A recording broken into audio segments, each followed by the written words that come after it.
അളിയൻ വന്നിട്ടുണ്ട്, 2.5 കൊടുക്കടാ. അയ്യോ അളിയനല്ല ഇവിടെ. ഏയ്, ഞാൻ എവിടെ താമസിക്കുന്നത്?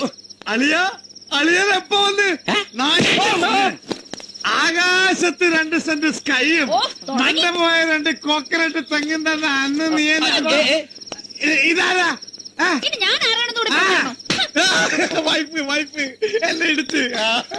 എന്റെ ഭാര്യക്ക് ഞാൻ കിട്ടുമ്പോ തൊട്ടേ ഭയങ്കര വയറായിരുന്നു. അതുകൊണ്ട് ആ വളർന്നു അറിഞ്ഞില്ല, പ്രസവിച്ചത് ഞാൻ അറിഞ്ഞില്ല. നീ പ്രസവിച്ചതേ കൊച്ച് വയറ് കാണാൻ വന്ന അവളുടെ പ്രസവിച്ചത് നീയും. ഇത് ഞാൻ കൊണ്ടുവന്ന പാവയാ. നീ ഇവിടെ പാവളിക്കാൻ വന്നതാ? കളിക്ക്. ഈ മാവില് കയറിയില്ല. ആ നേരം കൊണ്ട് തേങ്ങ കയറിയ 4 തേങ്ങയിടാ. ആ കേറ്റക്കാശി വീട്ടിൽ നിന്ന് മേടിച്ച ഓട്ടോടെ ആശായി. ഈ കക്ഷിക്ക് എന്ത് ഹൈറ്റ് വരും? ഹൈറ്റോ? എടോ, ഇത് അഭിജ്ഞാന ശാകുന്തളമാണ്. എന്ത് സാധനമായാലും വളരില്ല സാർ. ഏതായാലും തന്നേക്കാ കൂടുതലുണ്ടാവും. സോറി, അപ്പൊ ഞാൻ ഉദ്ദേശിച്ച ആളല്ല. സാറ് വിളിക്കണോ? സാറ് എന്റെ പട്ടി വരും. വീട്ടിൽ ചെന്ന പിള്ളേരുടെ ചോദ്യം, ഇവിടെ വന്ന സാറിന്റെ ചോദ്യം, എന്നിട്ട് ഞാൻ ഇവർ രണ്ടുപേരുടെ മുന്നിൽ ചോദ്യം എന്നെ പോലെ നിൽക്കുക. ഇത്രയും ചോദ്യങ്ങൾക്ക് ഉത്തരം അറിയാമെങ്കിൽ പണ്ടേ ഞാൻ കളക്ടറായനെ. അപ്പൊ തുപ്പാൻ വന്നതല്ലേ? തുപ്പാൻ വന്നതല്ല, എന്റെ തടി തപ്പാൻ വന്നതാ. അപ്പോഴേ കർത്താവില്ലെങ്കിൽ മെഴുകുതിരി കമ്പനിയൊക്കെ പൂസായി പോകും, ഷോ അടച്ചു പോകും. പിന്നെ ആരുടെ മുമ്പിൽ കത്തിക്കും? ഒന്ന് പോടാ.